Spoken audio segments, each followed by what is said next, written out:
What is good, Nim fam? Game Week 21 seems like the longest game week in history, but we want to start looking ahead towards Game Week 22 and start bringing you some content. So, should we be looking to get on Werner now, or is it KDB time? I will cover all of that in this video and which players we should be targeting to jump up the rankings in Game Week 22. Let's get into this.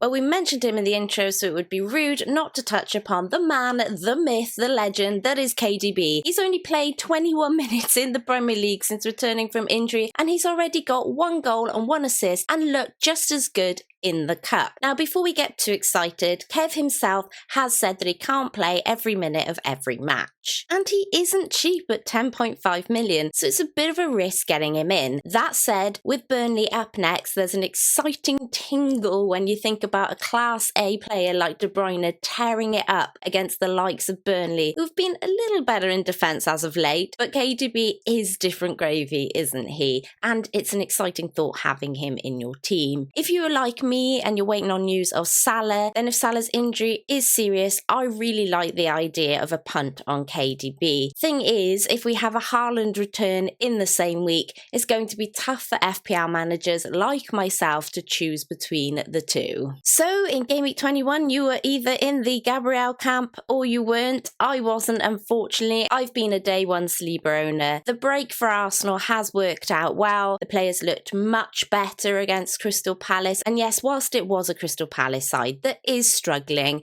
Arsenal are playing a Nottingham Forest side up next that conceded 3 goals against Brentford. And with Arsenal getting back to the set-piece play of last season, Gabriel with his bullish ways could be right amongst it with the attacking returns again. At 5 million, he's a cheaper punt than some of the other attacking defenders, and whilst he is a central defender, now that Arteta has moved back to putting him amongst all the action as the target man from corners, we should start to see him becoming more involved again. Yes, lots of you have been hurt by Gabriel this season, and I wouldn't blame you if you never wanted to go anywhere near him ever again. But if you can get over that little bit of hurt, this may well be the time to target the guy who you all know and love from the end of last season, who you all wanted at the start of this season. Talking of returns, interesting to see Werner back in the Premier League. To be honest, I was really unsure about him as an FPL asset, and there still hangs a bit of doubt in my mind, and that's just being completely truthful. If anyone can make Werner the player we all know he can be,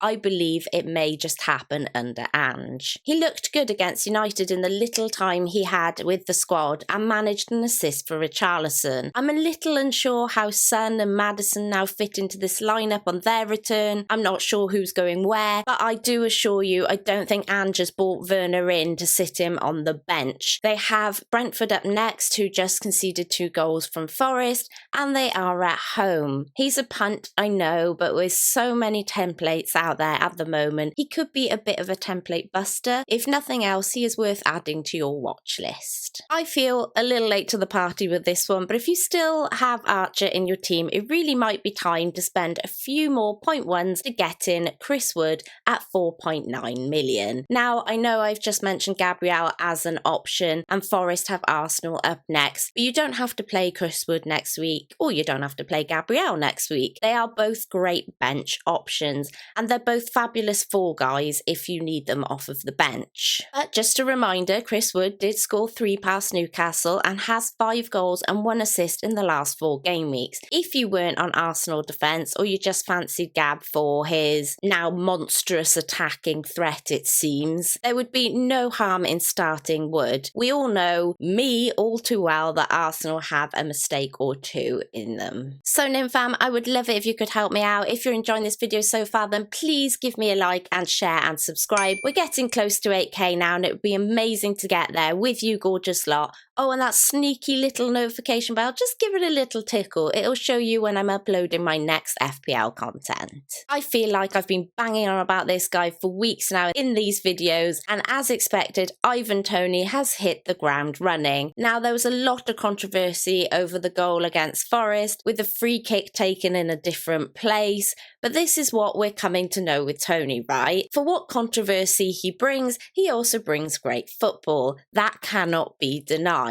and it was a good free hit, regardless of what side of the fence you fall on. Is he a target this week against Spurs? You know what? I fancy a fit in form Tony against any team, if I'm completely honest. He's pretty much fixture proof, especially if he's fighting for a new club, and with that last goal being a bit controversial, I think he'll want to prove he can do it no matter what. My biggest problem is deciding who I'll drop for him. It's not like Ollie Watkins and Solanke are smashing it out the park at the moment, but we all know that they're great players as well. So yes, can we squeeze him in our team yet is probably the question. So my sixth pick is usually a punt, and this time it's going to be no different because this one definitely is a punt, and it's Marcus Rashford. A lot of people talking about Saka replacement, and there's a lot of obvious choices, but I think Rashford is out in the cold and nobody is really looking at him. He's had 2 goals in the last 2 games and seems a little more like his old self at the moment. He has Wolves up next, which can be a tricky team in defence, but